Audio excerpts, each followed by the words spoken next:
Hello everyone, Boris here. I hope that you are doing good. So my name is Boris and I have been studying business in Rennes School of Business, that is a business school in France. Since then I have started my career as a business manager and today I'm an entrepreneur. So today we will speak about the week starts on Friday, so to understand why do I and do we make differences between Friday and Sundays? Why do we manage our time differently during the weekends and during the work weeks? So let's get started. So starting on Friday is better because you are in a better mood. It's also the best day to start a habit, in my opinion. So the positive point is that on Monday you will already be used having this habit. The concept of this video is not to start the week effectively on Friday. However, it could be an interesting concept. Friday would become the first day of the week, Saturday the second, Sunday the third, etc. So Friday would become Monday, Saturday, Tuesday, Sunday, Wednesday, etc. It's a bit weird. So more seriously, the concept of this video is to say that the week starts on Friday because everything we do from Friday to Monday will impact the following week. My idea is to finish work on Friday, eat well, sleep well, wake up early on Saturday, take a tea, make a tasty breakfast, go to the swimming pool, buy food, have lunch, take a nap, meet friends and have an excellent start to the weekend. On Saturday, I sleep early and on Sunday, I do the same. I have a great day. I sleep early on Sunday, then on Monday I can work efficiently. On the contrary, if I go out on a Friday, drink, eat pizzas, ice creams, and sleep at 2 a.m. because I went out and partied, I will likely not be rested and will not be effective on Monday. Habits have a snowball effect on me, I guess it's the same for you. And in this video I want to share what I'm doing to develop and keep good habits starting on Friday, how to optimize my weekend and why the week starts on Friday while maintaining an active and fun social life. So let's do that. So a bit of context. Why do I always hear I will start on Monday instead of saying I will start on Friday? Why don't we consider that a new week will start soon? I'm asking this question to you, maybe you have an answer to that. I don't have it, and that's why I thought about this concept of video and try to explain. Why don't we consider Friday a good day to start a habit?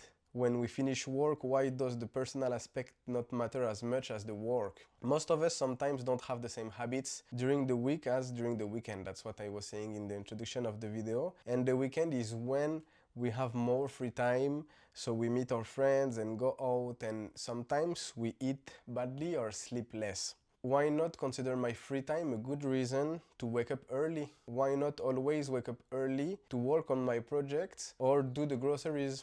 What matters for me may not always be to wake up early, let's say at the same time as during the week, but to have a good sleep. I think it's not because I don't have any obligations related to work on Saturday and Sunday that I don't need to start living the life I want. There is no reasons to go to a party on a Friday night when on a Saturday morning I can do tons of stuff. When I was younger, I woke up super late because I played video games all Friday night, or went to a party. Some people, even if they were going out, woke up earlier than I did. This is also a thing, it's another topic. I love to sleep. Why did I not consider it an obligation to be healthy, do sports, and do what I like? Why did I prefer to do things with people who believed it was socially okay to sleep late and play video games all night? Is it only a matter of social groups, influence, age? Until I was 20, it was super hard for me on a Friday night to say I am going home because I want to sleep early.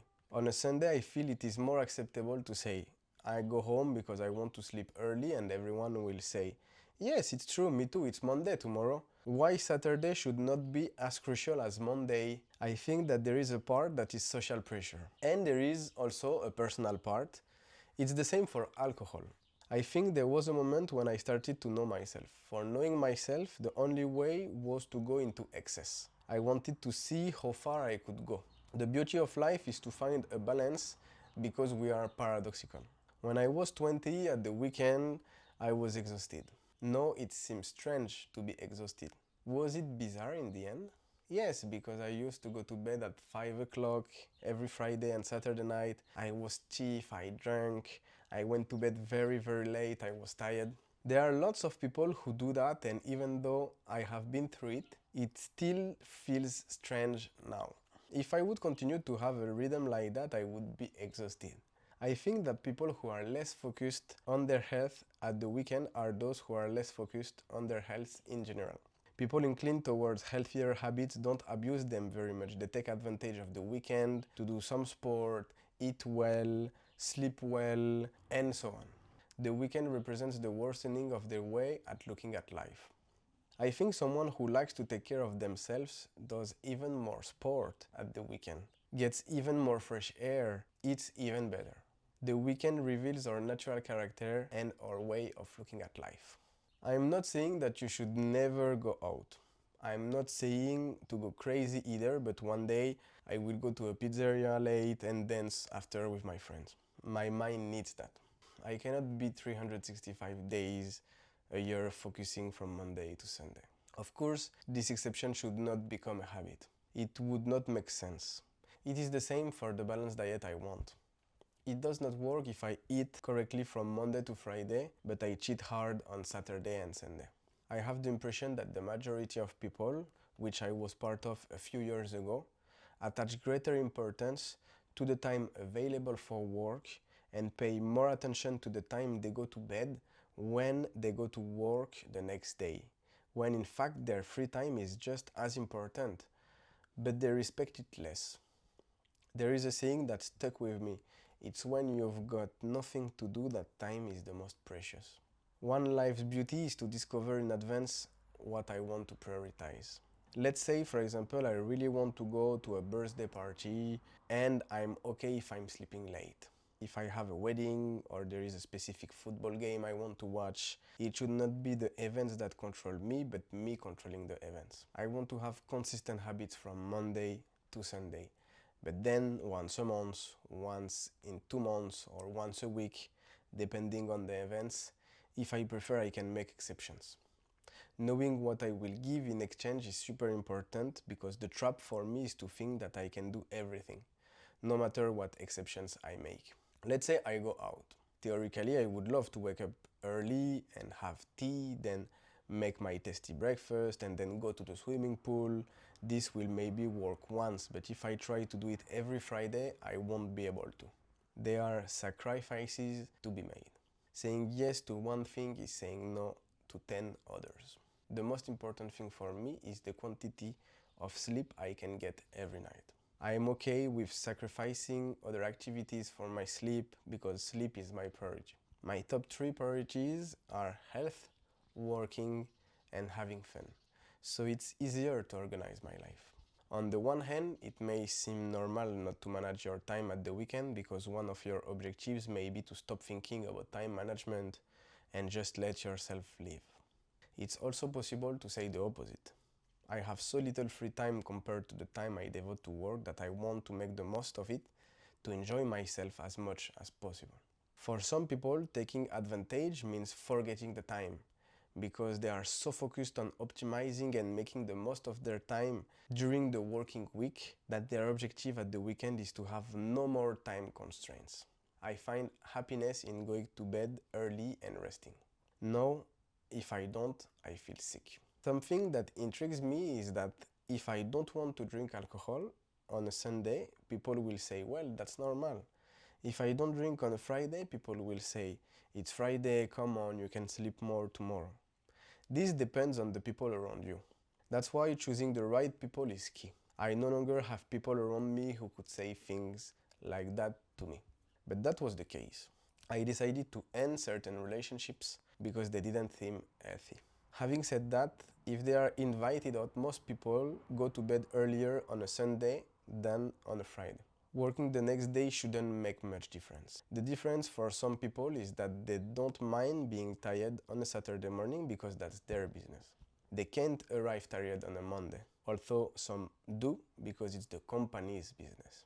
So why not respect myself as much as I respect the company or my colleagues? If I don't want to arrive tired on a Monday morning out of respect for myself, my job, and my colleagues, why be tired on a Saturday morning? I realized that being tired means not respecting myself. But some people don't think that. Some people think they are missing out on their lives if they don't make excesses at some point. That was my case. I felt like I was missing out on something, missing out real life, the party. Most people need to think more about their time management in depth. Rank. I invite you to make what I call your ranking. This helped me because if I go out on a Friday night, then I know that my priority number one, health, is exceptionally not going to be my priority number one and will be replaced by top priority number three. Have fun with friends. Having fun with friends is a component of a healthy mental, so it's super essential for me that once in a while I can go out. It's also possible to go out but not sleep at 2 a.m. Once again, the balance is essential. Imagine yourself. If health and sleep are priority number one, it's not because you don't prioritize it once a year that it's not a priority anymore. I want to follow some rules in my life, and I am okay with some exceptions. This is the balance. As for food, if I eat 2 pizzas and an ice cream once, it does not mean that I don't have a healthy daily diet routine. I think I don't need to be perfect because no one is. It is important to have my priorities clear and know why and when I won't follow my discipline. This is also a part of the beauty of life. Sometimes I am not following, and it is because I am not following a specific discipline, which includes moments of relaxation, that I am following my global discipline. I ask myself this. I invite you to take a piece of paper and a pen, your phone or computer or something, to take notes and answer this question yourself. Everything I say in this video is my vision of things. I tend to think that the people who consume my content think a bit like me. But of course there are nuances and some things that are true for me that aren't true for you. Let's say I'm a coach.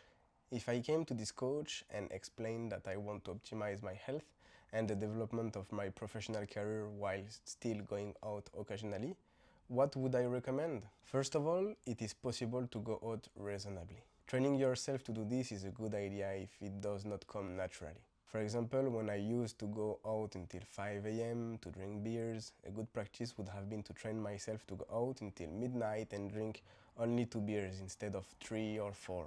So if I were this coach, I would recommend first thinking about what I want to achieve, and then, after looking at what goals are important to me, helping me discover what I want. On the one hand, we all want a social life because it's a source of happiness and energy. I know that if I see my friends on Friday late afternoon and go to bed early, I will have enough time available on Saturday to achieve my goals. It's not possible to accumulate. It's impossible to say to yourself, I'm going out until late and getting up early. It's possible in the short term, but not in the long term. You have to make choices. You need to know yourself. The coach can't tell you, you do it this way or that way. You can have rules. Having a list of my personal priorities and a list of my professional priorities works well for me. A good indicator is to answer the question, if I do it every Friday, am I happy? Regarding food, they say that we should be rigorous and pay attention to our diet, but once a week, 1 or 2 meals, it's possible to let loose a bit. That's how I used to think until recently, because after a full cheat meal, I don't feel great. So I prefer to have small excesses rather than big ones. The more balanced my diet, the worse my body feels when I overindulge. I used to have 1 big cheat meal a week, but in the end, I realized that what suited me best was a little biscuit here and a little ice cream there. It's much harder to do, especially as I'm strict, because after a while I feel like eating something dirty.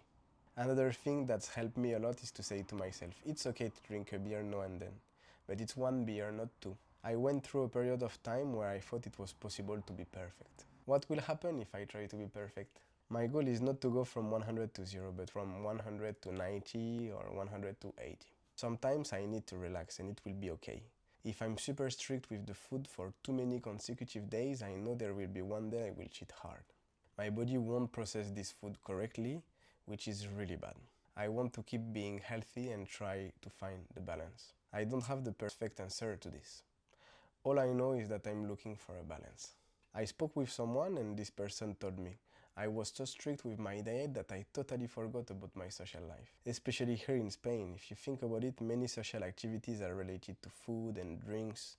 So as I was too strict with the food, I started not going out and not seeing my friends, which made me more isolated.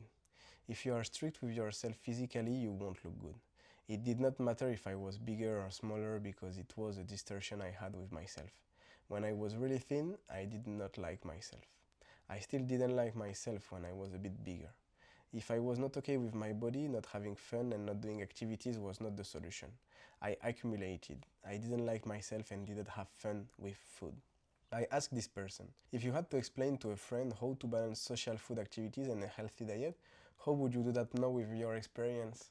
I remember this person telling me, the first important thing is always to base my dish choice on my personal preference, no matter what people are saying.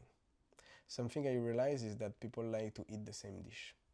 So if everyone is ordering pizza and I order a salad, there is a probability they will propose a piece of their pizza or question why I am not eating like them. It's like if I'm a non-smoker and you say to me, do you want to smoke? It's strange. I also realized that people were trying to make me eat like them in those cases because they were feeling guilty. It's a human way to see things and think that if we share, we are less guilty because everyone is doing it. If I feel bad about the idea of eating something I don't want, I don't eat it. It helps me to think they are guilty, so the problem is not me. We are human and we need to make the occasional deviation. It's not good for me to be strict all the time. If I'm too strict, the day I do deviate, I will deviate too much, which isn't positive. If I haven't eaten cake for a month, the day I do, I will finish the whole packet. I'm trying more and more to have a bit of cheese here and a cake there, which is more balanced. It's harder to do because before I knew that Fridays were cheat meals. Humans also need to express their outrageous side. It's possible to regulate oneself and realize that there are pleasures to be had occasionally. Trivializing pleasures leads us to savor them less when they occur. So it's important to really savor the moments of relaxation and release because they are rare. If they occur regularly, I find they have less flavor in the long term.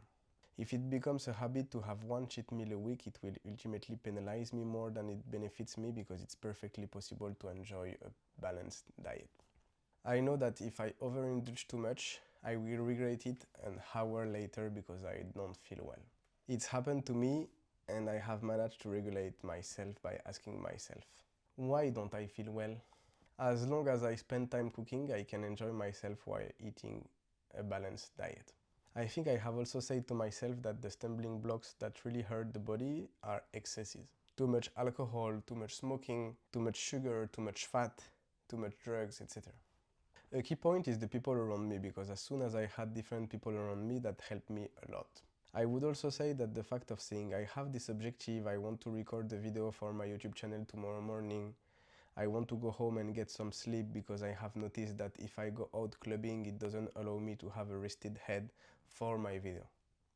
Well, that's easier to get across than saying no. I think it's a loosey way of life to go out clubbing for no reason. Explaining what's important to me and taking responsibility for my projects has helped me. Some people don't understand, but the majority will say, okay, well, if it's important to you, don't worry. They don't feel judged either, which helps.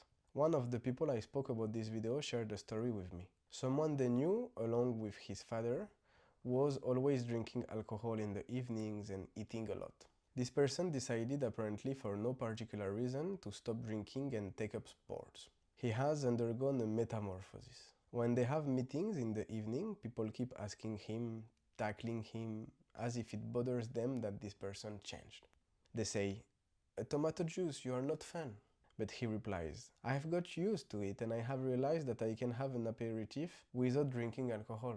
But the people around him are bothered by it because that's how they are and it bothers them when someone goes outside their norm.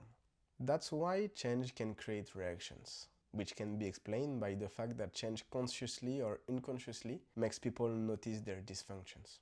It's difficult to change the people around you at work.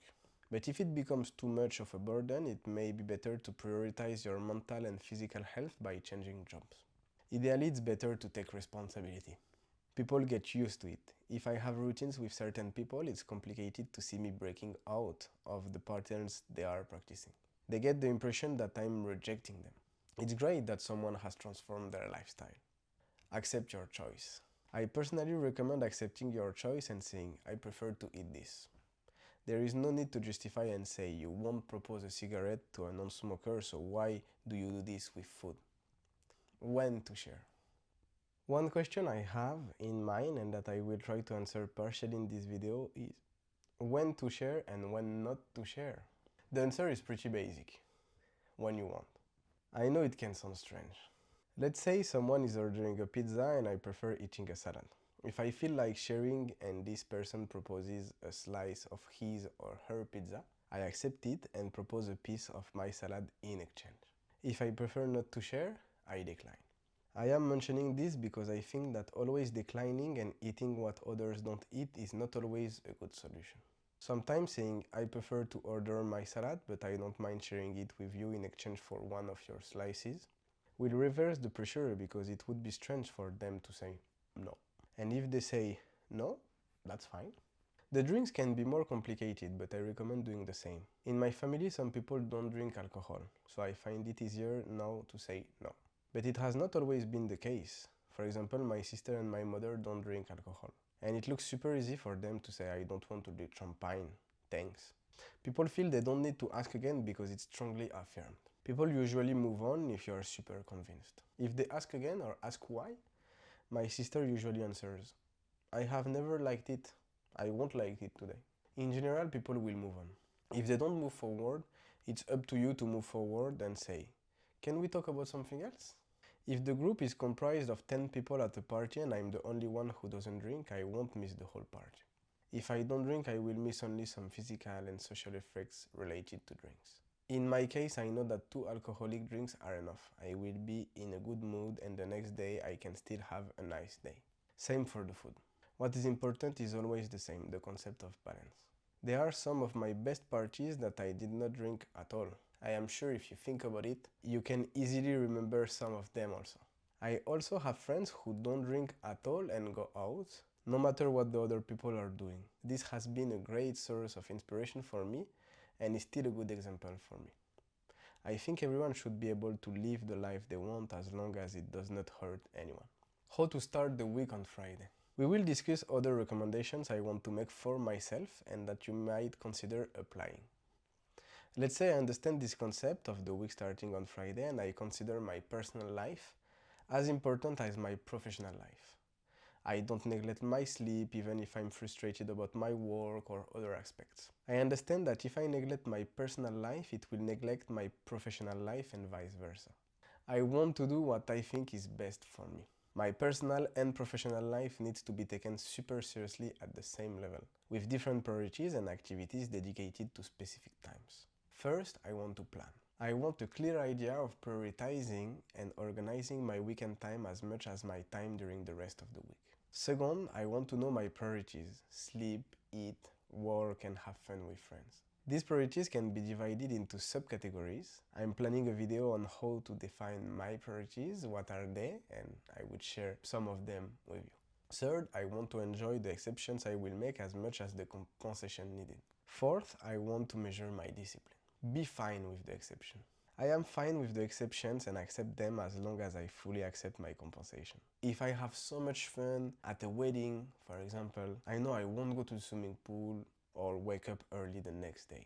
But I was feeling so good because I had an incredible party, or I was eating food that I usually don't eat because the food was amazing, or I was drinking 2 glasses of incredibly good wine. Then the next day I will need to eat a bit less or maybe even eat less during 2 days. I know I will feel heavy for 2 or 3 days while doing sports.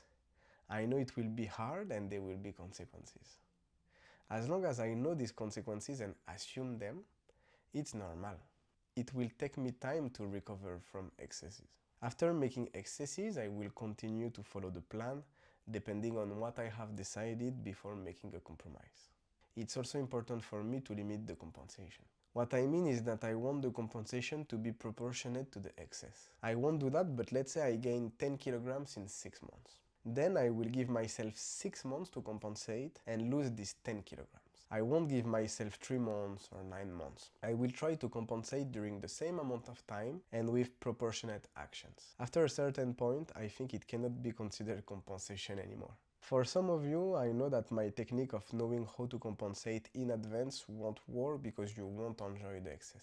That's how I deal with my exceptions. I personally don't have this issue because, as I have said before, I want to enjoy the exceptions as much as the compensation needed. A solution can be to be less extreme than I am and compensate on a longer or different basis. If that does not work for you, you can consider reducing only the bread, the cheese, and other fat products for 5 days, for example. Thinking about time management. I realized that what helped me manage my time well at the weekend was to ask myself, what personal projects are really important to me? I want to know myself well, which means knowing what I want. If I have projects close to my heart, for example, I want to take care of my health because I want to run a marathon, having this objective encourages me to avoid certain behaviors. Some goals allow for this kind of thing. However, the social weight can work in the other direction, because social acceptance can be found in having a blast on Thursday, Friday and Saturday nights, or you are not fun. There is also a social weight. Someone once told me, when I went to the bar with my friends and asked for strawberry milk, everyone laughed. That's social weight. You must have the strength of character to accept being different from what your friends think you should do. Shouldn't you change friends in that case? Go out with friends who don't drink regularly, for example? Either you change friends or you go out with them at different times so they don't have the opportunity to judge you. It's also possible to be strong enough to say that this social pressure isn't weighing on your shoulders and say, you want this, but I don't want this. We don't need to have mates who are all twins. On the other hand, if a friend makes fun of you for not drinking, is that really a mate? I don't think that's really a mate. Having said that, he may feel that it's for your own good that you need to let yourself go. It all depends on how regular you are. I would also like to post a video about the concept of regularity. People who go out every weekend may think those who don't party are missing out on part of their lives, because that's where most of their social activity occurs. They don't understand why anyone would do otherwise. It's also a question of being open-minded. Why has this become routine? That's another subject. There are many different reasons why I used to go out a lot, and many people do. It's a unique reference I had. I used to think I would get bored if I didn't party. Today I prefer to optimize my weekend so that I arrive in good shape on Monday and work to the best of my ability. Ultimately, if I party on Friday and Saturday, I won't be productive enough on Monday. Some people find it hard to cope with the week. There is a perverse effect because the weekend was so difficult that working became even more difficult. And you need to tear your head off even more at the weekend to forget how difficult it was during the week. It can become a vicious circle. Some 40 years old scare me. Some people can't sleep because they sleep at 3 or 4 in the morning on Fridays and Saturdays, so they have trouble sleeping during the week. They are out of sync. When you are 25, you can do it. But at 40, it's a different story. And then your children wake you up early if you have any, so you're pretty tired. I even have the impression that alcoholism problems can occur at this time. For some people, it becomes borderline because they trivialize the party. Time management. I want to explain how I achieved my goals at the weekend without putting them off until the next day. First of all, being aware of the tasks I need to do to perform better helps me.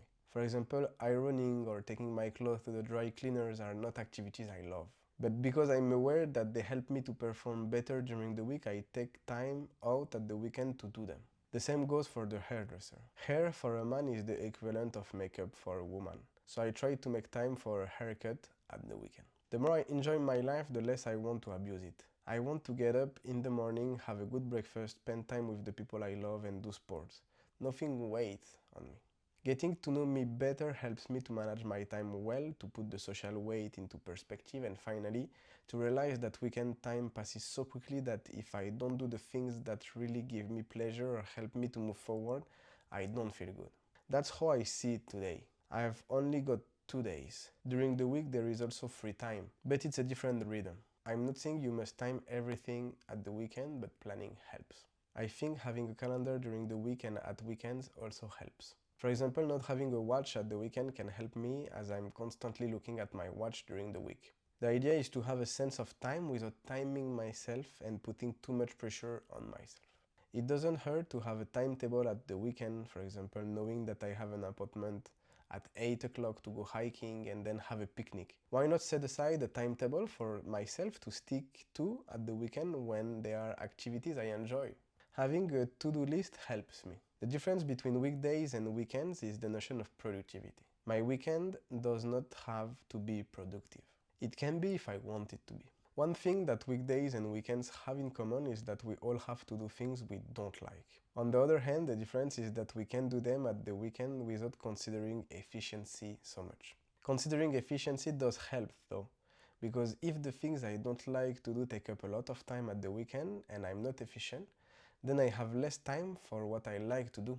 It certainly also depends on the type of work. If someone has what they consider to be a slow pace during the week, they might want the weekend to be more rhythmic. On the other hand, if someone has a fast pace during the week, they might want the weekend to be less fast-paced. I have noticed that I compensate at the weekend for what I lack during the week. Being clear about my deepest needs has helped me a lot. Knowing my deepest need is difficult. I have to ask myself questions. There is no single answer. What do I need? I need freedom to choose when to do this or that activity. The beauty of one of my many paradoxes is that to have freedom, I need a framework. I have noticed that I function much better and I'm happier when I set a framework myself and take on external framework, such as a company schedule or a client who needs me to do this or that task by a certain date. Knowing the projects I want to carry out helps me manage my time. For example, if I want to record podcasts, I know that I can dedicate time to writing and recording podcasts in my spare time. If I want to do sports, I know that I can set aside time in my free time to do it. My list of goals helps me because when I have free time, I don't have to ask myself the question, what do I have to do to get ahead? Something that also helps me is accepting the fact that not all my free time has to be productive. Having nothing to do because I haven't asked myself the question, what do I want to do? Is something that can lead me to mismanage my time, so I do nothing. Emptiness can be frightening, and I can say to myself, okay, well, I will just watch Netflix all day. Putting too much emphasis on profitability in my personal time isn't healthy. But on the other hand, between 0 and 100%, I chose 100%. That said, extremes are always bad. So 50-50 is optimal. Once we have said that, if I'm left with two options, 0 frame or 100% frame, I choose 100% frame. This video aims to say that I feel good when I'm in a 0 frame and when I'm in a 100% frame. Am I sure it's because I don't feel like it or because I'm lazy? The aim was to give the keys to distinguishing between different circumstances in my life and yours. What's the reason why I don't feel like it? In most cases, I don't want to be lazy. In the long term, what's the best decision? If I had to do it all over again, would I do it like this? Sport helps me a lot. There are some sport sessions that I don't feel like doing. If I go every time but give up halfway through, there is not necessarily any point. It's better to push myself a bit. This video aims to say that it's not black and white, but I think the framework can help. As an entrepreneur and employee, even if I like freedom, I'm happier when I put myself in a framework or when a client puts me in a framework because that helps me. The fundamental problem is not having fixed working hours, even though I want to be able to travel whenever I want and work from anywhere. Having a framework gives me a rhythm and helps me. The question is to know why and to detect the 10% or 20% of the time when it's okay to step outside the framework. If I deprive myself constantly, I will overeat one day to compensate and feel remorseful. If I have made an effort before, the day I make a deviation, it's a pity if I don't take advantage of it. For me, happiness lies in saying to myself, I'm okay with making a mistake, or on the contrary, I'm happy not to be flexible. If, depending on the answer to this question, I don't feel good about it, I have to ask myself, why don't I feel good about it? The pressure can be positive or negative. I don't want to suffer from it. There are advantages and disadvantages. In 90% or 80% of cases, this pressure helps me to be organized and avoid the pressure of not being organized because it would generate pressure for me if I'm not organized. It's balance. The notion of pleasure is central. If I enjoy being under pressure, I feel good. On the other hand, if I'm under pressure, I invite myself to think about how to change that. I like to ask myself, in my vision of the ideal Boris, what would I like this Boris to do? And if the Boris of reality doesn't do 1 or 2 times out of 10 the things that the ideal Boris should do, that's okay. But not 5 out of 10. I don't find it too difficult to modulate, and I hope this video has given you some ideas and motivated you. Conclusion. Ultimately, it does not matter when the week starts as long as I follow my discipline and act however I want. The most important thing is to be aligned with my balance no matter the day. If I make too many exceptions, something new must be implemented. It's not easy, but I hope I have provided some food for thought and added value to the subject. The next video will be about my priorities. In the meantime, anything is possible and doable. You just have to love it and want it.